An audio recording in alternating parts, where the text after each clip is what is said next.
Buonasera da Leandro Maggi, Rovigo in diretta, Palazzo dei Congressi a Rosolina Mare, siamo con Cristiano Vidali. Perché? Perché da 7 anni l'ideatore di una scommessa, secondo me, che è Saperi di Mare. Cos'è, Cristiano, Saperi di Mare?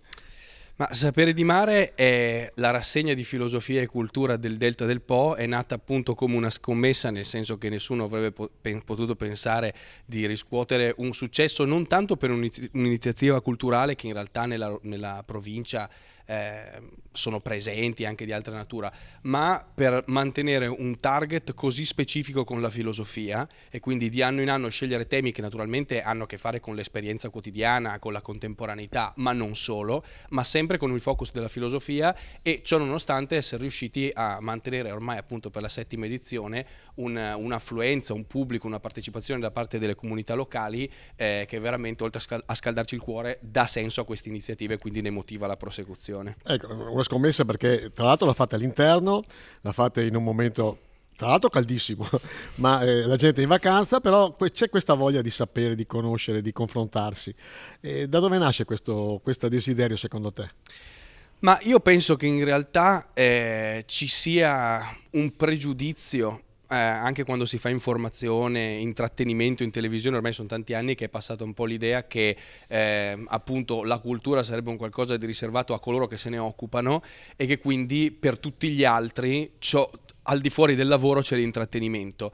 E io penso che questo assunto, oltre a essere falso, sia una grossa estromissione di un bisogno che tutti quanti hanno e al quale semplicemente magari non sanno dare un nome, non sanno gli spazi nei quali è possibile discuterne, nei quali è possibile anche soltanto indicarlo e poi eventualmente svilupparlo, approfondirlo personalmente. Quindi penso che in realtà Saperi di Mare sia una delle tante possibilità, in Italia ce ne sono tante altre, che però hanno questo ruolo secondo me molto importante per coloro, soprattutto per coloro che non hanno potuto portare a termine il ciclo di istruzione, o per chi l'ha fatto e poi l'ha interrotto e si dedica ad altro, aver modo di prendersi cura di se stessi, avere le parole per prendersi cura del proprio tempo, del proprio mondo, senza che sia un lavoro, senza che sia un'occupazione specialistica, ma comunque sentendolo proprio e sentendo un'affinità con questo tipo di operazione. Ecco, prossimi appuntamenti? I prossimi appuntamenti, in seguito al primo che c'è già stato, che è stato lunedì 18 luglio con Luca Taddio, Filosofia del Digitale.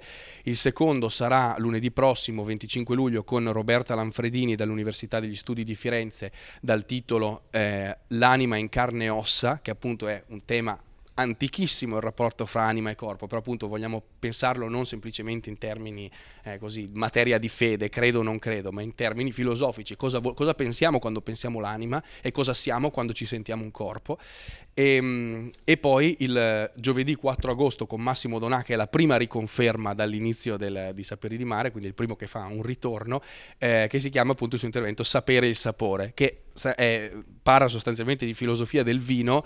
Anche qui è un po' provocatorio perché si vuol mostrare come a partire da degli aspetti apparentemente triviali, apparentemente molto semplici, come appunto il cibarsi, il nutrirsi, il dormire, già lì in realtà si insinuino e proprio magari siano i luoghi privilegiati per individuare degli aspetti decisivi della nostra cultura, della nostra storia e della nostra personalità, della nostra esistenza. Ultime due domande. La prima, cos'è la filosofia?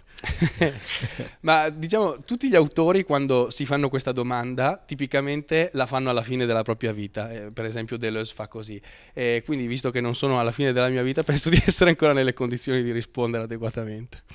Ecco, e quindi cos'è?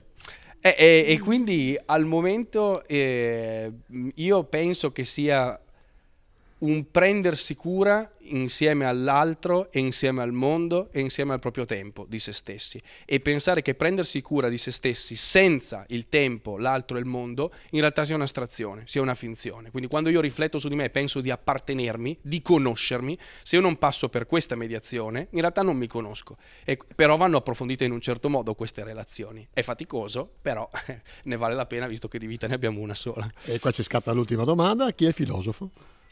Chi è il filosofo? Il filosofo è colui che non si stanca mai di fare questa operazione. In tanti si iscrivono a filosofia, in tanti anche addirittura diventano professori di filosofia, perché studiano gli autori riconosciuti come autori della filosofia, perché scrivono dei libri che in libreria vanno nel catalogo che prende il nome di filosofia. Ma se anche uno non avesse mai scritto un libro e anche non avesse mai frequentato un solo giorno di università, sarebbe filosofo se facesse l'operazione che dicevo prima e soprattutto non si stancasse mai di farla.